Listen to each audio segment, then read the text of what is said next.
of course, we have our segment, What's Poppin', and it wouldn't be What's Poppin' if we're not talking about Twitter, this Elon Musk thing. So, from my side, uh, everybody's been talking about, is Elon Musk going to charge for the blue check? For those people who don't know what the blue check is, it is the little check that says that you're verified. So, that nobody says this is the fake account. This is the real account because you have the blue check, right? Now, Elon Musk is saying you're going to have to pay $8 for this blue check. So anybody who pays $8 can get a check. Now, that has brought up a lot of conversations based off, well, if anybody can get a blue check, if anybody paid this $8, what is so important, right? Why would you do this? Why would you pay for that? It actually devalues things. So I found a clip of where he's going with this situation and why he's charging people. And my thoughts changed a little bit if this is true. So let's listen and watch. What I'm trying to achieve with this sort of enabling everyone to be payment verified with Twitter Blue is to try to get as many people payment verified as possible. Part of it's revenue, part of it is payment authentication. And so if somebody, because there is a huge problem with spam and bots and trolls on Twitter, and organizations trying to manipulate public opinion, and just generally making the system worse. But I think that there is an answer to that, which is to get as many regular users of Twitter to be a subscriber for $8 a month. And you'll get a lot more than just the blue check mark for $8 a month, because now we can afford long form video, long audio podcasts, and we can also start sharing revenue with content creators, which is essential. So if that is all true, then I am for this. Now, not about necessarily a blue check, and it's not about being verified. It's all about the different features that it's going to allow you to do compared to what Twitter does now. Twitter allows you to do only about 2 minutes or so, except if you are like a special account, but 2 minutes or so for video, right? They have been talking about podcasting. They have been testing out that kind of situation. And of course, to pay creators when Twitter isn't necessarily a revenue generating platform. They only get it from, like, let's say, big advertisers. But the problem with it is people are not feeling the Elon Musk leadership right now, right? And there has been a lot of celebrities and a lot of big brands that have either stopped advertising or got off the platform in just general because of this huge change.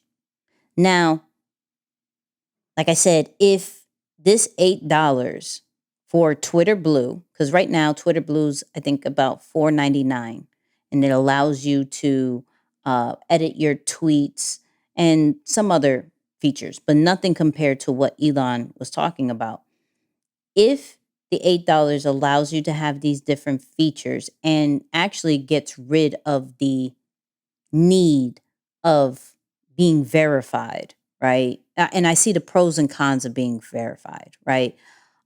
The stress and the want that society has to be verified, to where some people have been scammed to pay thousands of dollars, hundreds and thousands of dollars to get verified and get scammed off of it. And it's nothing that we can really tangibly hold. It's just a status vibe. And he's trying to say, yo, it's not about status anymore. Not on this platform. I find that okay, right? I don't find that bad.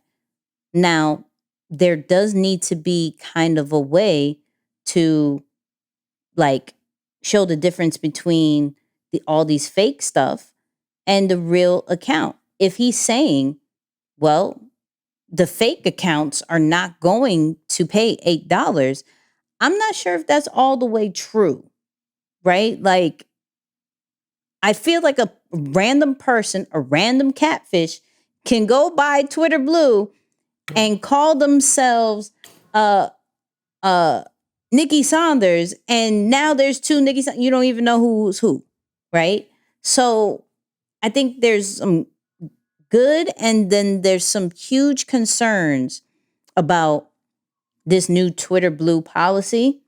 Now, when it rolls out, there's still no talks about that, but I do see a good and a bad side, and I will be testing out Twitter Blue. I will say that. Not for the verification, but more for the different features that it is going to allow. And I love going into platforms that are considerate of the creator economy. And that's what he said at the end. And if it's true, you can get my $8. I'm okay with that. If it's true. The second it's not, and you take too long doing it, I'm out. Interesting. But interesting. I mean, yeah, I just thought it was interesting because there's his reasons for adding the fee. None of them included safety. He said revenue and payment authentication. Like, okay, so those are both money moves. They're not whatsoever related to protecting or making sure you get the. I don't understand how that will include. So I'm with you on that. Look, it's too early to speak, but I would have liked to see some form of security feature because you're right. $8 is not a big barrier where someone who's dedicated, especially, I don't know if you've seen some of these Netflix specials about people who catfish others online and steal hundreds and thousands of dollars. really, It's bananas. So it's like, that's a pretty small fee for some of these people who are looking at the catfish thing as a business. $8 to do this. That's an easy game for them. So right. yeah, I don't know. We gonna have to see. But I thought it was a little interesting. Obviously, on my end of things, of course, from a business standpoint, I gotta keep it right here and talk about Elon. But with him firing people, obviously is not the best thing to talk about, but it needs to be talked about because when you just search the term business news, it's the only thing that comes up. Right. So he tweeted something just a day before when we recorded this, which is Friday. And he said, regarding Twitter's reduction in force, unfortunately, there is no choice when the company is losing over $4 million a day. Everyone exited was offered 3 months of severance, which is 50% more than legally required. So he's let go of 50% of Twitter's staff in what is about, I think, 1 or 2 weeks since he's taken over the company, not to mention some of the other people he's fired, including the CEO.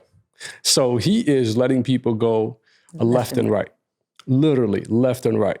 Now, it's interesting because the former founder and CEO of Twitter, or I guess he was the owner, Jack Dorsey, he put out a tweet and he was apologizing, saying that that was also partly his fault because he let the company grow too big.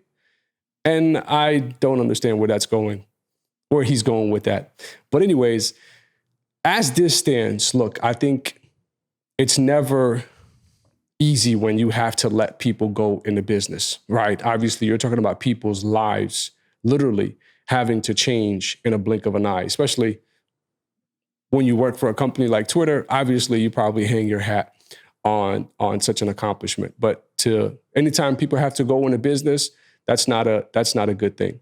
I will say this though, while I don't necessarily agree with what he did, because we don't know the truth behind the facts that he's sharing. Is the company actually losing $4 million a day? I don't know. I don't know the facts behind it. If it is, that's crazy. Now, the approach I agree with the approach. And here's why I say that. And I think of people who stagger in the middle and kind of allow people to die like a slow death. Right? It's like, what? It's just like, yo, let's just take our time with this. No, it's funny because my attorney's telling me something. He said, look, it's always good to know where somebody stands. You want to know if they like you or if they dislike you. Mm-hmm. The worst is to be in a situation where you don't know what the other person is thinking. And so I agree with the approach in the sense of like, hey, we know we have to make a change. Let's do it immediately. Let's not try and do it little by little so we don't get media attention and maybe upset some people who might have invested in our company or things like that. So I agree with the approach in terms of this is what we identified as a problem. Let's cut it immediately. Now, again, I'm saying I don't like the fact that it had to come in the form of layoffs or firing people, right? That's never a good thing. But the approach I do agree with. Only time will tell, of course, are these facts that he talked about accurate and true? Is the company losing $4 million a day? That stands to be seen. Will the $8 per month really help to bring in a tremendous amount of revenue and take spammers and bots off the platform? We shall see. I mean, I think it's just really turning Twitter into a paid social media channel.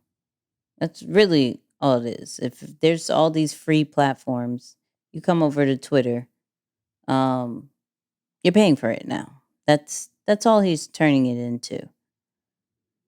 Am I agreeing of it? I ain't mad at it. It's a change we're not used to, right? I think my concern, and this is my true concern, is that if it honestly works, does that mean the other social media platforms will do the same? Need to go paid? Yeah. I won't be surprised. I think there was always a thought in early content creators' minds that this won't be free forever just because of how much money was tied to it. So it's like, there's no way it's going to remain free. There was a lot of doubt.